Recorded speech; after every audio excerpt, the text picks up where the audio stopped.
The sun hung low over the manicured lawns of Willow Creek, a suburban neighborhood where every house looked like it had been plucked from a glossy real estate catalog. The hedges were trimmed to geometric perfection, the mailboxes gleamed, and the Homeowners Association, HOA, ruled with an iron fist wrapped in a velvet glove. For most residents, Willow Creek was a haven of order and predictability.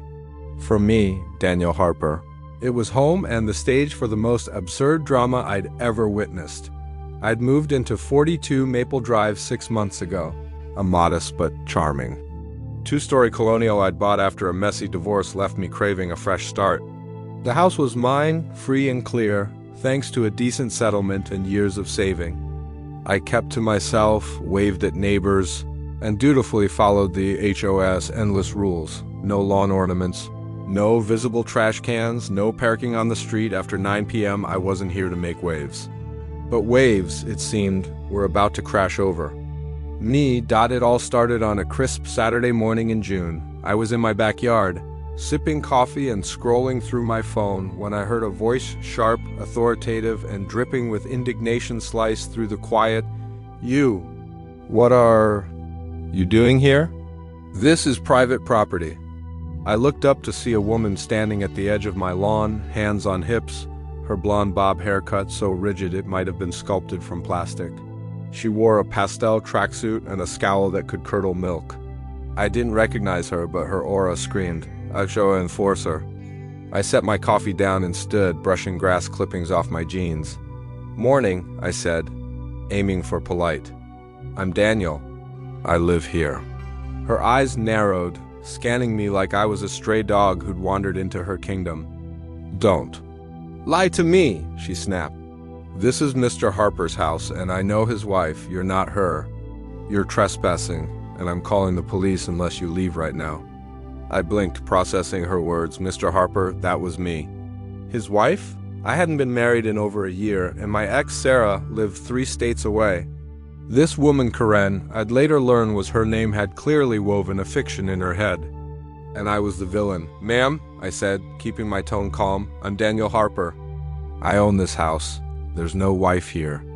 You've got the wrong idea."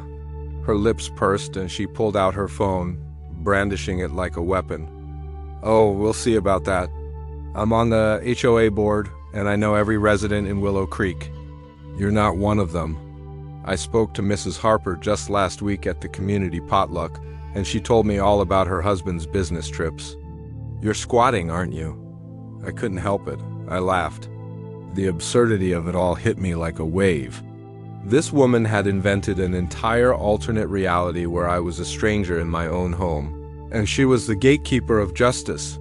"Lady, I don't know what potluck you're talking about, but I've never been married to anyone in this neighborhood. Check the property records if you don't believe me." Her face reddened and she started dialing. "I'm calling the cops. You can explain it to them?" I sighed, rubbing my temples. "Go ahead. They'll tell you the same thing."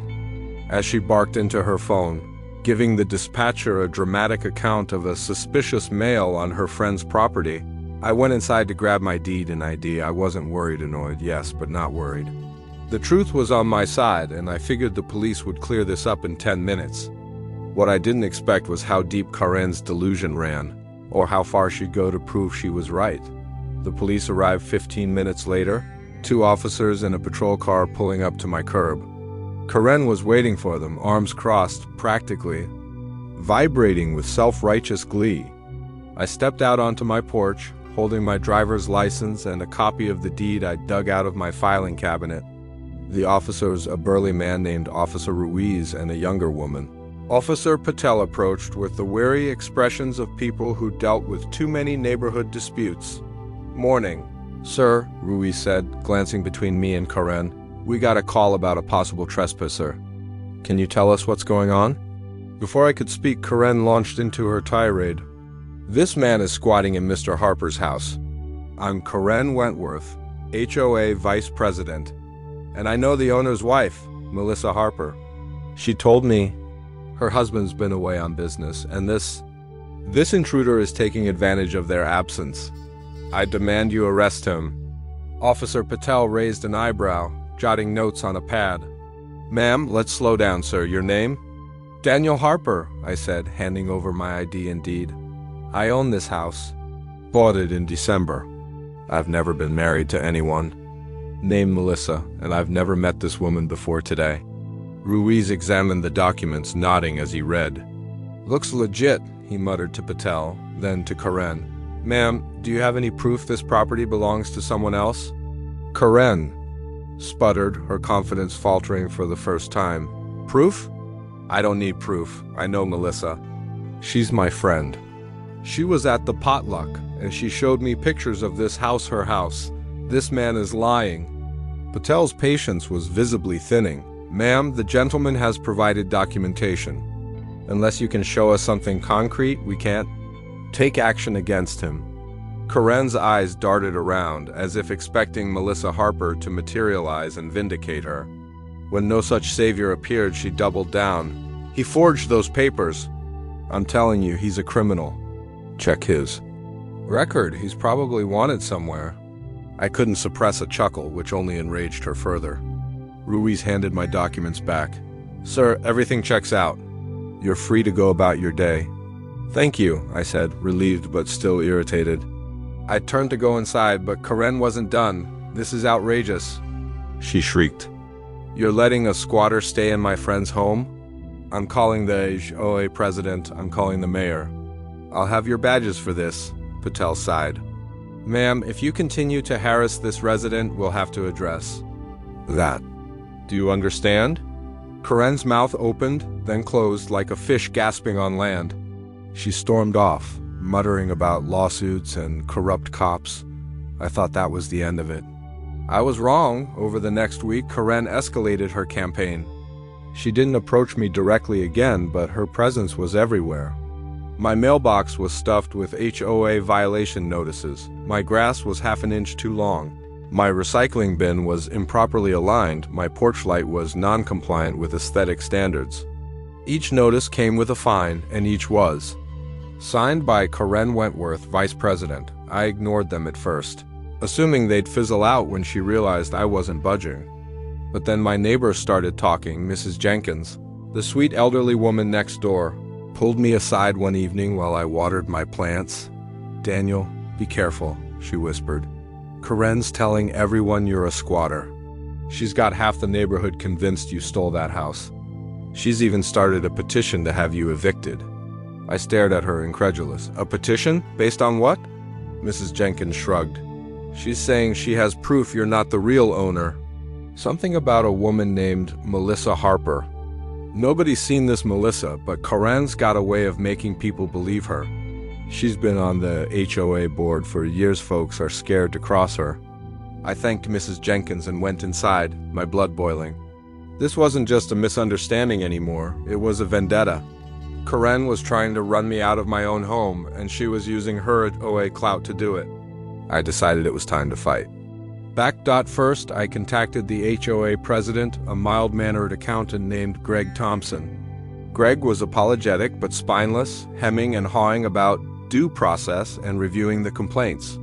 When I pressed him on Karen's baseless accusations, he admitted she'd been very insistent but had no actual evidence. He promised to look into it, which I knew meant nothing. Next, I hired a lawyer, a no-nonsense woman named Rachel Carter, who specialized in HOA disputes. Rachel was a godsend. She reviewed the violation notices and laughed out loud. These are nonsense, she said. Half of them cite rules that don't exist in your CC and RS. She's making it up as she goes. We'll send a cease and desist letter to the HOA and demand they retract the fines. If they don't, we'll sue for harassment. What about this Melissa Harper nonsense? I asked. Rachel grinned. I'll dig into that. If Karen's fabricating a person to justify her crusade, she's opened herself up to defamation. Let's see how deep this rabbit hole goes. Rachel's investigation uncovered the truth faster than I expected. There was no Melissa Harper. Not in Willow Creek, not in the county property records, not anywhere in the state. Karen had either invented her or mistaken someone else for a fictional owner's wife. But the real bombshell came when Rachel subpoenaed Karen's HOA correspondence. Hidden in a flurry of emails was a message from Karen to Greg, dated the day before our backyard confrontation. I'm sure 42 Maple Drive is being squatted. The man living there isn't the owner? I met Mrs. Harper at the potluck, and she said her husband's away. We need to act before this gets out of hand, the email was damning. Not only had Karen lied about knowing Melissa Harper, but she also admitted to acting on a hunch without evidence. Rachel was thrilled. "This is gold," she said.